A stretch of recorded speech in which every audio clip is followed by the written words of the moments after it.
नमस्कार दोस्तों, ज्योतिर्मय आकाशगंगा चैनल पर आप सभी का स्वागत है। आज मैं ग्रहों और नक्षत्रों के बारे में और पढ़ाना चाहूँगी कि हमारे नक्षत्र जैसे हमारे 27 नक्षत्र हैं तो उनके स्वामी ग्रह कौन से हैं।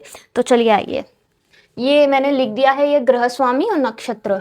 तो जो हमारे सबसे पहले जो दशा स्टार्ट होती है जब हम विषुवंतरी दशा देखते हैं तो हमारे शास्त्रों में वैसे तो कृत्तिका को प्रथम नक्षत्र माना गया है, लेकिन चूंकि हम दशा को देखते हैं तो दशा केतु से ही स्टार्ट होती है। तो सबसे पहले हम लेंगे प्रथम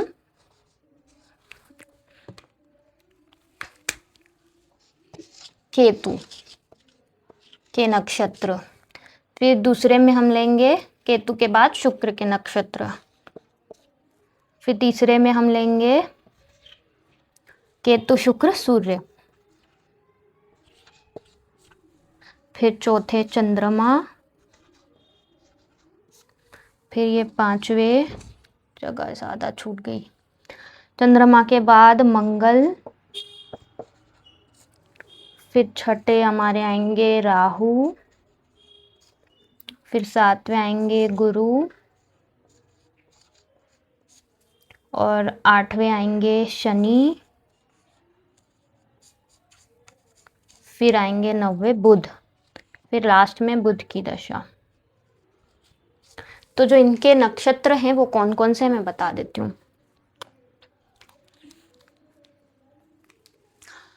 केतु के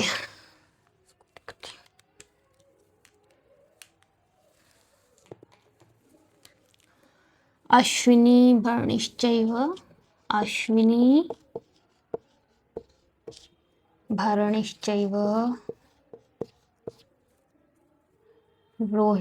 अश्विनी भरणिश्चैव कृत्तिका, नंबर 1 2 3, कृत्तिका रोहिणी मृगा मृगशिरा मृगशिरा, रोहिणी कृत्तिका रोहिणी मृगशिरा, अश्विनी भरणिश्चैव कृत्तिका रोहिणी मृगा आर्द्रा, पुनर्वसु पुष्य आश्लेषा,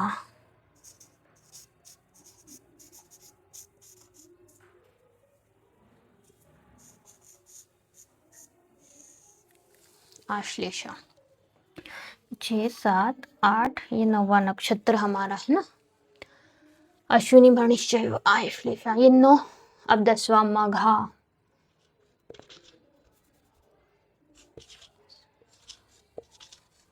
मघा अश्विनी भरणिश्चैव पुष्य आश्लेषा तथा मघा पूर्वा फाल्गुनी। 11वां हमारा आएगा पूर्वा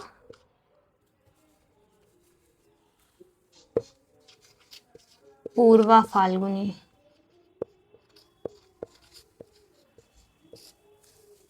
उत्तरा फाल्गुनी,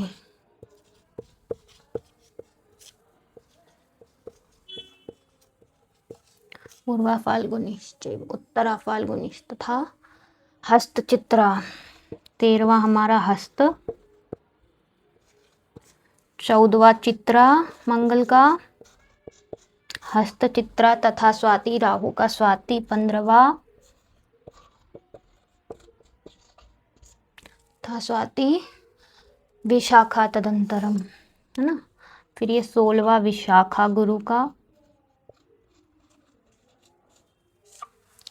फिर पुष्य शनि का पुष्य अनुराधा विशाखा अनुराधा,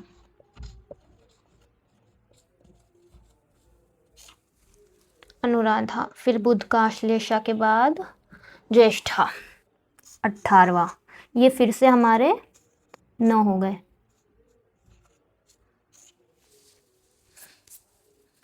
हाँ, फिर अब आ जाओ वापस 9 पे। ज्येष्ठा के बाद मूल 19वां हमारा मूल नक्षत्र होता है।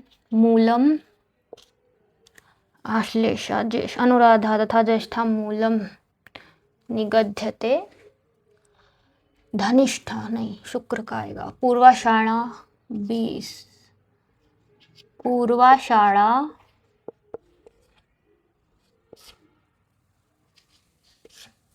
उत्तराषाढ़ा सूर्य का 21, उत्तराषाढ़ा, पूर्वाषाढ़ा, उत्तराषाढ़ा, श्रवणस्तथा 22वां, श्रवणस्तथा, श्रवण, धनिष्ठा 23वां, धनिष्ठा, शतभिषा,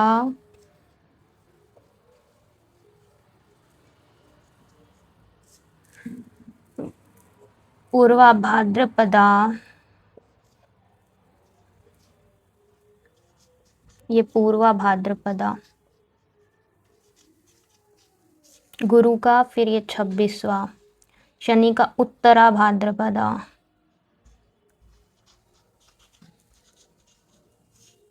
फिर ये बुध का 27वां रेवती,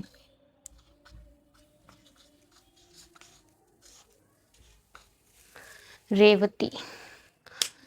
तो दोस्तों ये जो हमारे नक्षत्र है, अब इसमें देखिए आप हमारे जो गंडमूल नक्षत्र होते हैं वो कौन से होते हैं। तो ये देखिए, ये जो हमारे प्रथम के केतु के 3 हैं, ये प्रथम केतु के जो 3 हैं ये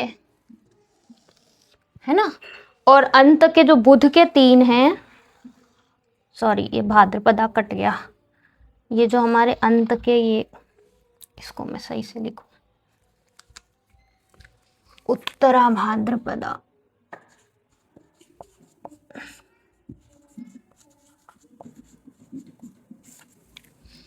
है ना, ये जो हमारे लास्ट के 3 हैं, बुध के आश्लेषा, ज्येष्ठा, रेवती और केतु के अश्विनी, माघा, मूल, ये नक्षत्र हमारे गंडमूल में आते हैं। तो जो भी इसमें जन्मते हैं उनकी विधि से पूजा की जाती है, क्योंकि ऐसा बोला जाता है कि जब तक इनको शांति नहीं कराओ, ये गंडमूल के नक्षत्र प्रभावी बहुत ज़्यादा रहते हैं, नुकसान होता है या तो घर वालों का या स्वयं का।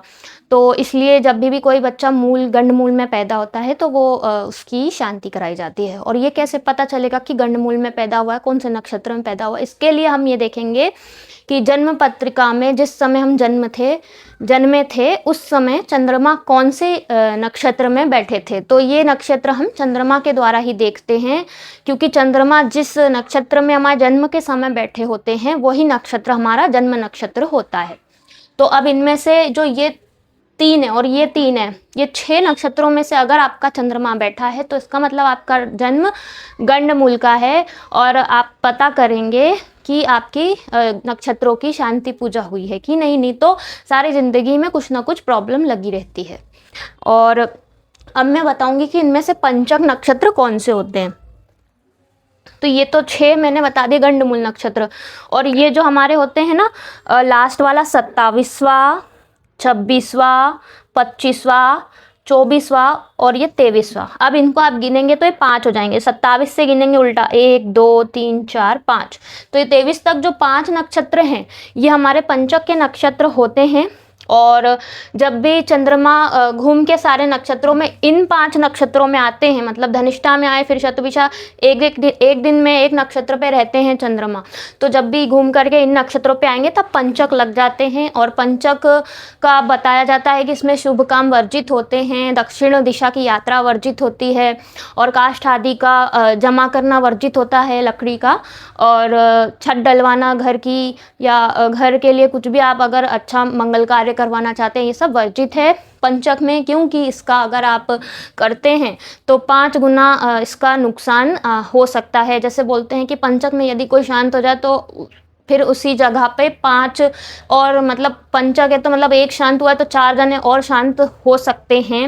वैसे इसलिए इसके लिए विधान है, पूजा है, कि अगर यदि कोई पंचक में शांत हुआ है तो वो पंडित जी उसके 5 वो पुतले बना करके और उनकी वो पूजा वगैरह करवाते हैं, ताकि किसी इंसान का कुछ ना बिगड़े। तो इसलिए ये पंचक को थोड़ा सा ऐसा बताया गया है कि इसमें शुभ कार्य वर्जित होते हैं।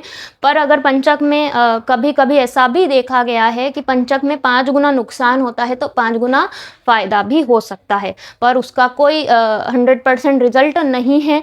किसी को लग गया कि हाँ ठीक है 5 गुना फल मिल गया तो ठीक है, नहीं तो 5 गुना नुकसान ही होता है। तो जो पंचक नक्षत्र होते हैं इनको भी आपको समझना होगा कि ये बहुत आसान विधि से मैं आपको बता रही हूँ कि आप पूरे इनको नक्षत्रों को 9 ग्रहों के वाइज लिख दीजिए। जैसे केतु, इन नक्षत्रों के स्वामी केतु हैं। केतु के नक्षत्र हैं अश्विनी, मघा और मूल। शुक्र के नक्षत्र हैं भरणी, पूर्वा, फाल्गुनी, पूर्वाषाढ़ा। सूर्य के नक्षत्र हैं कृत्तिका, उत्तरा, फाल्गुनी, उत्तराषाढ़ा। चंद्रमा के नक्षत्र हैं रोहिणी, हस्त और श्रवण। मंगल के नक्षत्र हैं मृगशिरा, चित्रा और धनिष्ठा। राहु के नक्षत्र हैं आर्द्रा, स्वाति और शतभिषा। गुरु के नक्षत्र हैं पुनर्वसु, विशाखा और पूर्वा भाद्रपदा। शनि के नक्षत्र हैं पुष्य, अनुराधा और उत्तरा भाद्रपदा। और बुध के नक्षत्र हैं आश्लेषा, ज्येष्ठा और रेवती। तो इनमें से जो केतु और बुध के नक्षत्र हैं ये गंडमूल नक्षत्र होते हैं। बहुत आसान विधि से आपको इनको अलग से याद करने की जरूरत नहीं पड़ेगी कि गंडमूल के नक्षत्र कौन से होते हैं, पंचक के नक्षत्र कौन से होते हैं, बस आप इसको ऐसे देख सकते हैं। ये बहुत सरल विधि से मैं आपको बता रही हूँ। और अगर आपको वीडियो पसंद आए तो प्लीज़ लाइक और सब्सक्राइब ज़रूर करिएगा। Thank you.